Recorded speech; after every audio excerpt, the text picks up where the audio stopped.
मेरा बेटा मेरे पास आया, बोला मम्मी रोहतक में एक साइकिल रेस है और मैं उसमें पार्टिसिपेट करना चाहता हूँ। तो मैंने उसको मजाक में ही बोल दिया कि बेटा मैं भी कर लूँ। तो उसने मना कर दिया कि बोला नहीं मम्मी, वहाँ पे ना मेरे बहुत सारे दोस्त आएंगे और आप कहीं गिर गए तो बेइज्जती होएगी फिर मेरी एक बार भाखड़ा नंगल में रेस थी। तो वहाँ पे 100 किलोमीटर रेस थी जी।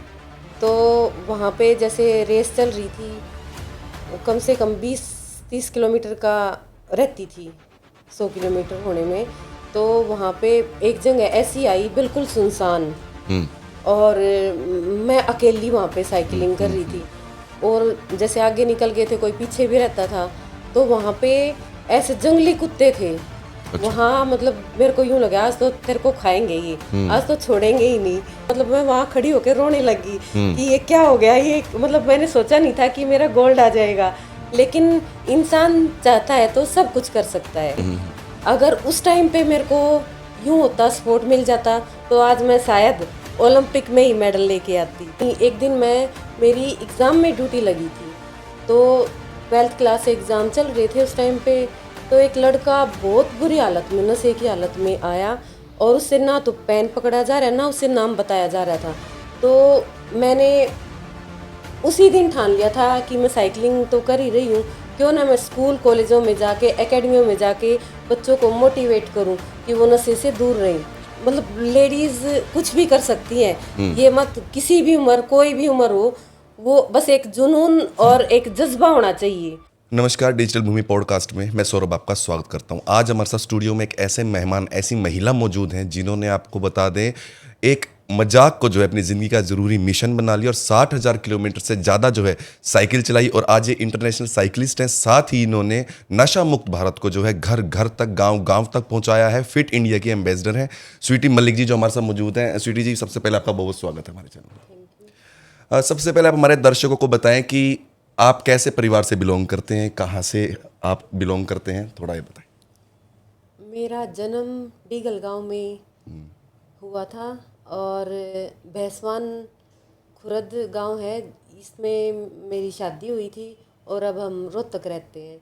तो मेरी पीछे जो मेरे मायका है वो सभी मेरे को सपोर्ट करते हैं और जब मेरी शादी हुई तो वो भी मेरे को पूरा सपोर्ट करते हैं। अच्छा, आप 60,000 किलोमीटर से ज़्यादा जो है साइकिल चला चुकी हैं, तो प्रेरणा कहाँ से मिली? प्रेरणा, मैं एक बार किचन में काम कर रही थी, तो मेरा बेटा मेरे पास आया, बोला मम्मी रोहतक में एक साइकिल रेस है और मैं उसमें पार्टिसिपेट करना चाहता हूँ। तो मैंने उसको मजाक में ही बोल दिया कि बेटा मैं भी कर लूँ। तो उसने मना कर दिया कि बोला नहीं मम्मी, वहाँ पे ना मेरे बहुत सारे दोस्त आएंगे और आप कहीं गिर गए तो बेइज्जती होएगी फिर मैंने बस उसी टाइम ठान लिया था कि अब तो मैं ज़रूर पार्टिसिपेट करूँगी। तो फिर हस्बैंड आए, मैंने उनको बोला कि साइकिल में एक रेस है, रोहतक में एक रेस है, तो मैं उसमें भाग लेना चाहती हूँ। वो इन्होंने भी मजाक किया मेरा एक बार, तो बोले ना रहने दे, कितने पड़ी पाओगी तुम। फिर तो मेरा मन में और मैंने मतलब मजबूती से ठान लिया कि अब तो मैं ज़रूर पार्टिसिपेट करूँगी। घर में एक ही साइकिल थी, तो बेटे ने मना कर दिया देने से। तो मैंने उनको बोला कि आप कहीं से भी साइकिल अरेंज करो, मैं पार्टिसिपेट करूँगी। तो वहाँ पे मैंने पार्टिसिपेट किया और वहाँ जैसे हेलमेट अलाउड था उसमें, तो वो हेलमेट ना बेटे के पास ना मेरे पास।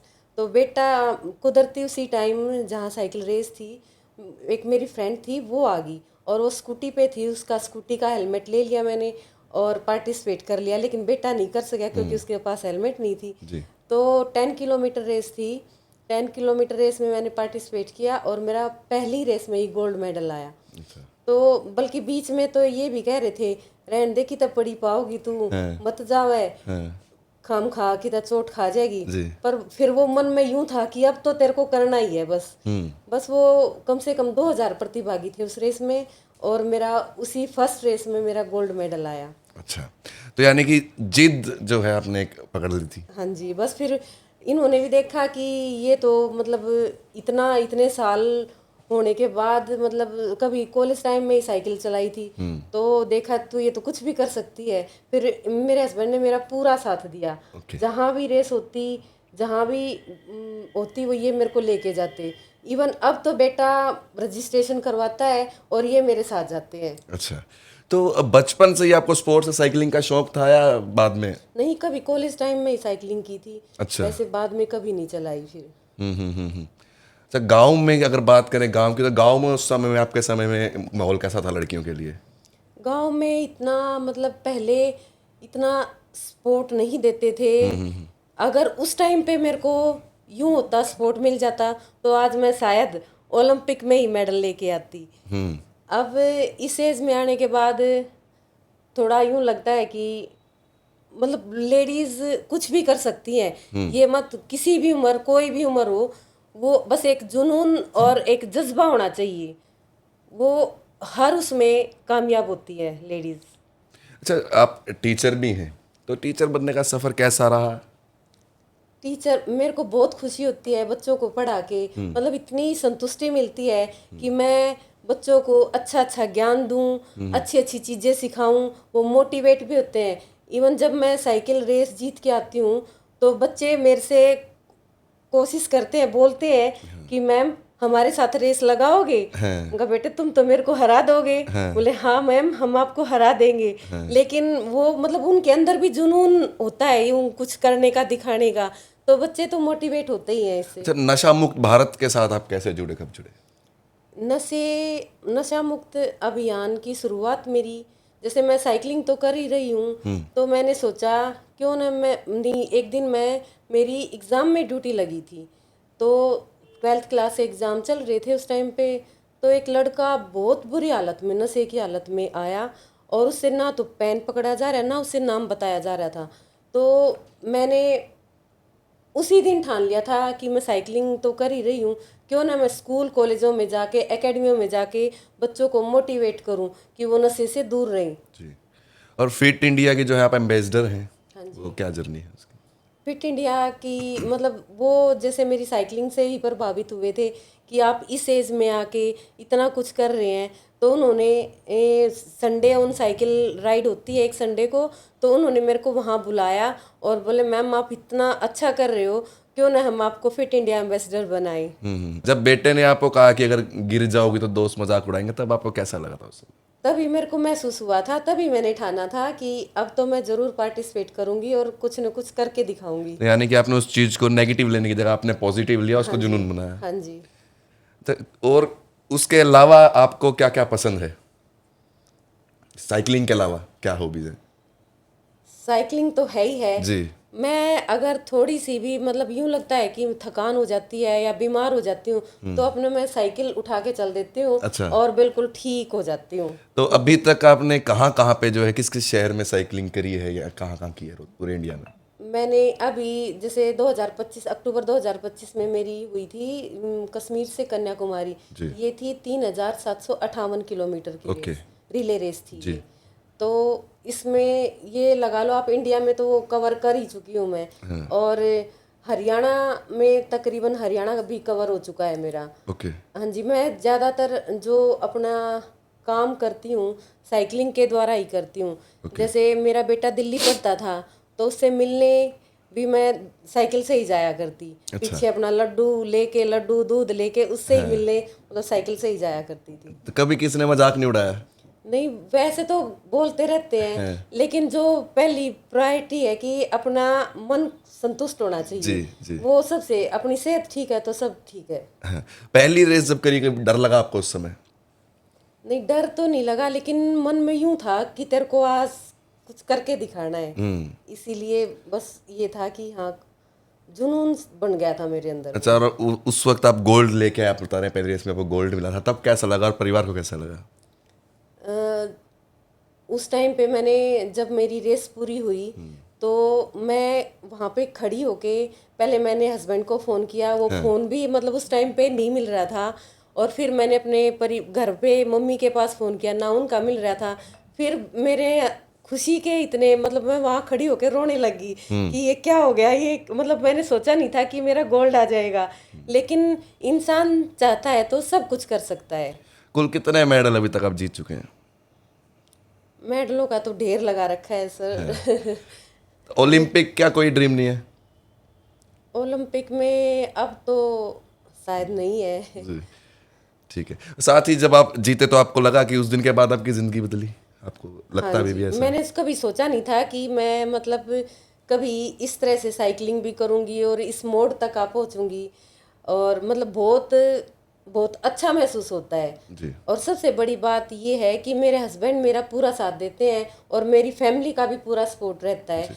कभी मैं थक भी जाती हूँ तो इवन बल्कि मैं मना कर दूंगी, लेकिन हस्बैंड भी कहेंगे चल ना, वहाँ चलते हैं, करते हैं जरूर। तो मतलब उनका फैमिली का पूरा सपोर्ट है। अच्छा, आप मैरिड हैं, बच्चे हैं, तो घर, नौकरी भी आप करती हैं, नौकरी, सोशल वर्क, साइकिलिंग, कैसे आप सब मैनेज करते हैं? ये इंसान के ऊपर ही होता है, इंसान चाहे तो सब कुछ कर सकता है। अब मेरे फैमिली में जैसे सास ससुर हैं, ससुर थे पहले, वो बीमार हो गए थे, एक बार पैरालाइज हो गया था। तो मैं सारा काम घर का खुद करके जाती थी और स्कूल भी संभालती थी। आने के बाद अपना जैसे साइकिलिंग भी करती, तो सब कुछ मैनेज कर लेते हैं हम। अच्छा, मेजर अभी मोटिव क्या होता है जब भी आप साइकिलिंग, जैसे आप कश्मीर से कन्याकुमारी भी गई, क्या मोटिव लेके चलते हैं? ये मेरा सबसे पहला तो यही है कि नशे के ऊपर जो हमारा नशा मुक्त हो भारत। मैं चाहती हूँ कि आज की युवा पीढ़ी नशे की तरफ बहुत ज़्यादा जा रही है। तो मैं चाहती हूँ हमारी नौजवान पीढ़ी जो है वो नशे की ओर न जाके, जो हमारा हरियाणा दूध दही के लिए खाने के लिए प्रसिद्ध माना जाता है, वो उसी में रहे, न कि नशे की तरफ जाए। अपना खेलों में बढ़ चढ़ कर भाग ले और अपने देश का नाम रोशन करे, पूरे वर्ल्ड का नाम रोशन करे। मैं युवाओं को यही कहना चाहूँगी। अच्छा, सबसे मुश्किल फेस कौन सा था? सबसे मुश्किल मेरी एक बार भाखड़ा नंगल में रेस थी। तो वहाँ पे 100 किलोमीटर रेस थी। जी। तो वहाँ पे जैसे रेस चल रही थी, वो कम से कम 20-30 किलोमीटर का रहती थी 100 किलोमीटर होने में। तो वहाँ पे एक जगह ऐसी आई बिल्कुल सुनसान, और मैं अकेली वहाँ पे साइकिलिंग कर रही थी। और जैसे आगे निकल गए थे, कोई पीछे भी रहता था। तो वहाँ पे ऐसे जंगली कुत्ते थे। वहाँ मतलब मेरे को यूं लगा आज तो तेरे को खाएंगे ये, आज तो छोड़ेंगे ही नहीं। बस उस टाइम वो मेरे पीछे लग गए और मैंने इतनी तेज साइकिल भगा दी, इतनी तेज साइकिल भगा दी कि वहाँ पे भी मेरा फिर गोल्ड मेडल आ गया। मतलब इतना अच्छा लगा, बहुत अच्छा लगा कहीं ना वहाँ कहीं पे। उनकी चेजिंग काम आ हाँ गई। जी। तो ये कई बार कहते हैं, कई बार मेरी सेकंड पोजीशन आ जाती है तो कहते हैं तेरे पीछे तो कुत्ते ही लगाने पड़ेंगे। अब वो कई बार मजाक करते रहे कि इतनी हाँ तेज जी, भगे, हाँ तो जी। वो कहानियां असली में हो गई। हाँ जी। जी। अच्छा, साथ ही आपने अभी तक नॉन स्टॉप कितने किलोमीटर वन गो में चलाई है साइकिल? मेरी सब आज तक की मतलब कंटिन्यू है जो हाईएस्ट, वो 335 किलोमीटर की है। अच्छा, कोई वर्ल्ड रिकॉर्ड के बारे में आपको मालूम है कि इसने ऐसा कोई वर्ल्ड रिकॉर्ड बनाया कि ज्यादा ज्यादा कितने किलोमीटर चला रखी है? वैसे तो बहुत सारे रिकॉर्ड हैं, लेकिन अब जैसे मेरे को टाइम की कमी है। नहीं तो सोच तो मैंने भी बहुत कुछ रखा है, लेकिन टाइम नहीं मिल पाता। मेन प्रॉब्लम है टाइम की। क्योंकि आप 60,000 किलोमीटर चला चुके हैं, तो कहीं ना कहीं आपको भी लगता है कोई रिकॉर्ड तोड़ू, मेरा भी गिनीज बुक में नाम आए। ये तो मन में है ही, लेकिन एक थी मेरी कश्मीर से कन्याकुमारी करने की, और वो इच्छा तो पूरी होगी और आगे भी ऐसे ही रिकॉर्ड कुछ न कुछ वो बनाऊंगी आगे। कितने दिन मन का की जो इच्छा वो है। ट्रिप थी आपकी, मतलब कितने स्टॉप लगे, कितने दिन में पूरा किया आपने? ये 3758 किलोमीटर की थी जी। और 6 दिन 12 घंटे 48 मिनट में पूरी कर ली थी। अच्छा, तो पूरा दिन में कितनी देर आप साइकिल चलाते ये थे? जैसे 22 टीमें थी, उसमें 22 टीमों में जैसे एक टीम में 4 मेंबर थे। जी। तो हमने कंटिन्यू ही किया था। ओके। जैसे मैं चला रही हूँ 100 किलोमीटर, फिर अगला चला रहा है, फिर अगला चला रहा है, तो वो कंटिन्यू ही थी हमारी। अच्छा, फिर वापस कैसे, साइकिल से या प्लेन से? नहीं, प्लेन से आए थे। तो अब तक की सबसे मुश्किल रेस आपको कोई भाखड़ा नंगल वाले लगी या कोई और भी, मतलब जो सबसे मुश्किल रेस लगी हो आपको? नहीं, ये एक बार स्टार्टिंग में तो होता ही है, लेकिन मुश्किल कुछ नहीं है। एक बार आप शुरू कर दो तो वो पूरी होती है। बाकी ये कन्याकुमारी वाला एक्सपीरियंस कैसा रहा आपका? ये सबसे अच्छा एक्सपीरियंस रहा मेरा। मैं तो बल्कि यही चाहूँगी सबको कि अपने जीवन में कुछ न कुछ अच्छा धारण करो, जो भी तुमने उठान रखा है वो जरूर पूरा करो। तो हरियाणा से कुल कितने लोग थे उसमें? हरियाणा से लेडीज में मैं अकेली थी। हरियाणा से अकेली थी। ठीक है। और पूरे हरियाणा से मैं अकेली ही थी। तो फिर कैसा फील हुआ कि पूरे हरियाणा से वो अकेले थे आप? जो और और 3 मेंबर थे वो नागपुर से थे। अच्छा। तो एक तो मतलब 60 साल का ही था उस जो मेरी टीम में था, और मेरे से कम उम्र के थे 2 वे, लेकिन मैं एक लेडीज में अकेली थी। ओके, इसमें भी मेडल मिला आपको? हाँ जी, कश्मीर से कन्याकुमारी मेडल 2nd पोजीशन आई, सिल्वर सिल्वर मेडल। सिल्वर हाँ मेडल। जी, कैसा लगा उस समय? बहुत अच्छा लगा। एक ये अचीवमेंट सबसे अच्छी अचीवमेंट थी मेरी। ओके। तो साथ ही मैंगलोर एथलीट्स में भी आप चैंपियनशिप में हिस्सा रहे हैं, कैसा रहा था वहाँ का एक्सपीरियंस, क्या था मामला? इसमें भी जैसे मैं थी ये 1500 थी, आई थिंक 1400 किलोमीटर की थी ये ओके रेस थी। वो बाधा दौड़ बोलते हैं उसको। जी। उसमें भी मेरा सिल्वर मेडल आया था। अच्छा। तो वो भी मैं जैसे प्रैक्टिस करने लगी थी तो उसमें दोनों इसमें आप भागे थे, साइकिल नहीं थी? हाँ, इसमें भागी थी, रन किया था मैंने। Okay okay. तो लॉन्ग डिस्टेंस साइकिलिंग, जैसे आपने कहा कि मैं कश्मीर से कन्याकुमारी तक आपने करी, तो उसमें चैलेंज क्या लगता है, मतलब मेंटल चैलेंज क्या रहता है उसमें? यही था सबसे मुश्किल, तो यही था। जैसे मेरे को यूं लगा कि मैं एक अकेली महिला थी, तो जैसे कहीं चेंज वेंज करने का या कुछ और, बस थोड़ी बहुत यही प्रॉब्लम आ रही थी और कुछ नहीं था यूं। अच्छा, आप हाईवे पे चलते हैं आप, तो कभी कोई चक्कर लगी हो या कुछ ऐसा हुआ? नहीं, एक बार जैसे मैं ज़्यादातर अपने जो काम थे वो साइकिल के द्वारा ही करती हूँ। जी। तो एक मेरा इवेंट चल रहा था, वो हर रोज़ मेरे को 100 किलोमीटर करनी थी। ओके। उसमें तो एक मेरे फैमिली में ही शादी थी, तो मैंने सोचा मेरा इवेंट भी हो जाएगा और शादी में भी साइकिल से ही जाऊँ मैं। हाँ। तो रास्ते में बहादुरगढ़ के पास चली गई, तो मैं वहाँ पे एक रोंग साइड से आया एक लड़का, और वो कान में लीड लगा रखी थी उसने। मैंने आवाज़ भी लगाई लेकिन वो सीधा टक्कर मारी, वो मेरी कॉलर बोन में फ्रैक्चर आ गया था उससे। ओके। मतलब सेफ्टी तो अब तो बिल्कुल नहीं है रोड पे चलना। नहीं तो कोरोना काल में तो मैंने बहुत साइकिल चलाई है, बहुत ज्यादा, तो सबसे खाली ज्यादा। रहती थी सड़कें हाँ जी, सारी? मतलब मजा आता था उस टाइम साइकिलिंग करने में। अब तो साइकिल वाले को कुछ समझते ही नहीं। जी। और एक जैसे रोहतक में एक साइकिल ट्रैक अलग से होना चाहिए, वो है ही नहीं। चंडीगढ़ में इतना अच्छा चंडीगढ़ में बना हुआ जी। है, वहाँ साइकिलिंग तो करते हैं आपने बहुत। डिमांड रखी कभी मैंने प्रशासन से? की थी, प्रशासन से भी मैंने बात की थी कि सर ये इसका अलग बनाओ। उन्होंने बनाया भी लेकिन वो अच्छा नहीं है, वो नहरों के आसपास हाँ है, जी शायद वहाँ बंदर ही इतने हैं, वहाँ जाने में भी डर लगता है। बिल्कुल बिल्कुल। तो साइकिलिंग ने आपकी पर्सनैलिटी बदली, आपको लगता है सर? हाँ जी, क्या क्या बदलाव है? बदलाव एक घर से बाहर निकलना, और इतनी अचीवमेंट लोग जानने लगे कि हाँ स्वीटी मलिक। अब बच्चे भी देखते हैं कि मैम आपका तो गूगल में नाम आता है, हाँ और मतलब हम सर्च करते हैं ना कि स्वीटी मलिक कौन है, जी। तो मैम आपका नाम साइकिलिस्ट स्वीटी मलिक के नाम से इतना, मतलब उसमें आप इतने फेमस हो गए हो।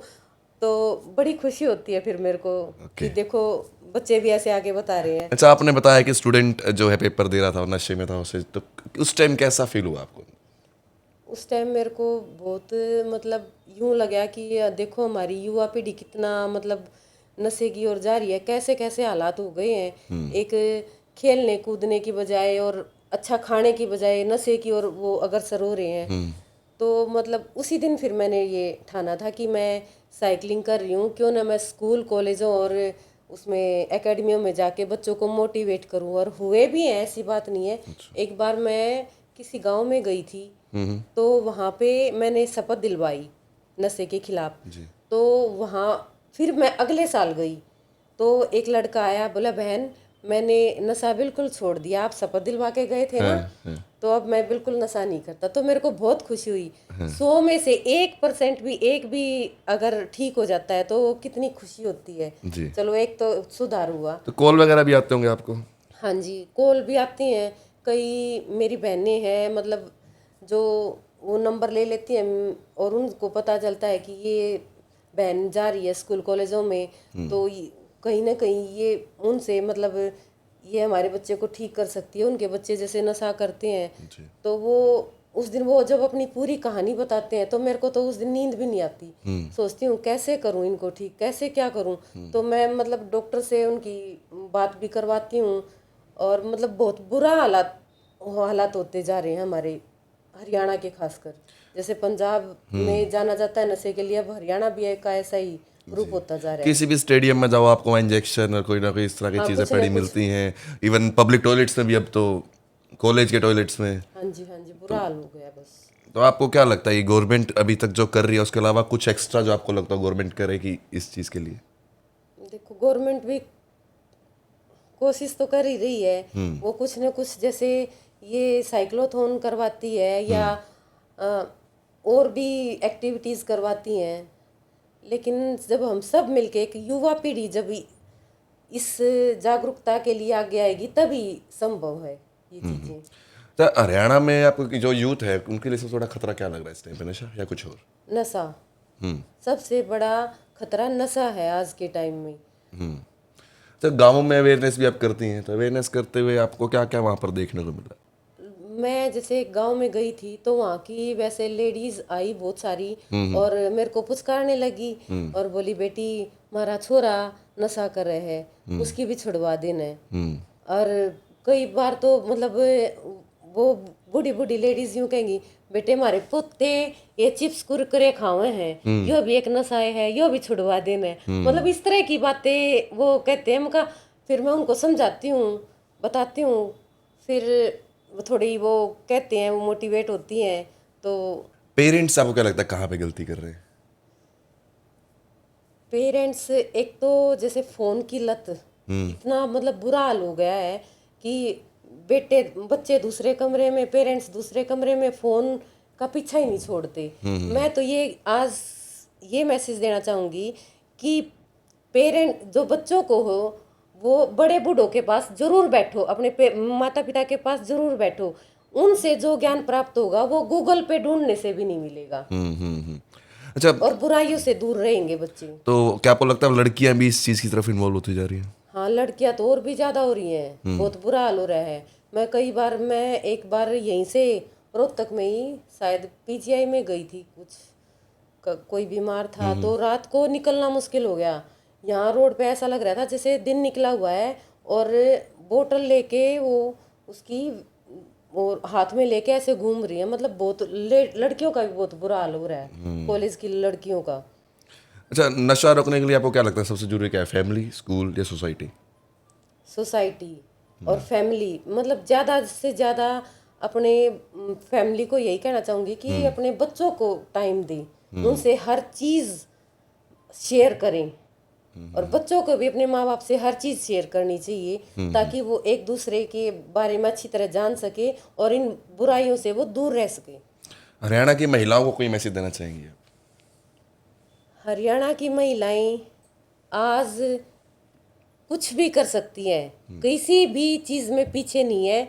अगर उनकी फैमिली पूरा सपोर्ट करे तो वो कुछ भी कर सकती हैं। वो चूल्हे तक सीमित नहीं है, आज की महिलाएं सब कुछ कर सकती हैं। अच्छा, शादी के बाद अक्सर देखा जब महिलाएं हैं अपने बच्चों के लिए, घर के लिए अपने सपने छोड़ देती हैं, क्या कहना चाहिए? मेरी तो फैमिली ने पूरा सपोर्ट किया है। हाँ। और बल्कि मैं कुछ छोड़ भी देती हूँ तो वो मेरा पूरा साथ देते हैं और पूरा सपोर्ट करते हैं और मेरे सपने भी साकार करते हैं। अच्छा, फिटनेस महिलाओं के लिए कितनी आवश्यक है? फिटनेस तो सबसे ज़रूरी है। अगर खुद फिट रहोगे तो सबको फिट रखोगे। अच्छा खाओ, अच्छा पहनो, अच्छा मतलब डेली एक्सरसाइज करो, सबसे ज़रूरी तो यही है। अच्छा, अगर एक वर्ड में बात करें, साइकिलिंग या टीचिंग? साइकिलिंग और टीचिंग भी, दोनों। दोनों। मेडल या स्टूडेंट्स का प्यार? स्टूडेंट्स का प्यार। मॉर्निंग राइड या night ride? Night ride. Fear या पैशन? पैशन। हस्बैंड के लिए एक लाइन? धाकड़ छोरा हिम्मत आला, मेरी हिम्मत। बेटे के लिए? कालजे का टुकड़ा। ओके। हरियाणा की बेटियों के लिए एक लाइन? धाकड़ छोरी कुछ भी कर सके हैं। अच्छा, तो ये थे हमारे साथ साइकिलिस्ट स्वीटी मलिक जी, जिन्होंने अपने जीवन के बारे में बहुत सी बातें साझा करी। आशा करते हैं आपको ये पसंद आई होगी। नई और ताज़ा अपडेट्स पाने के लिए जुड़े रहें हमारे साथ और देखते रहें डिजिटल भूमि। धन्यवाद।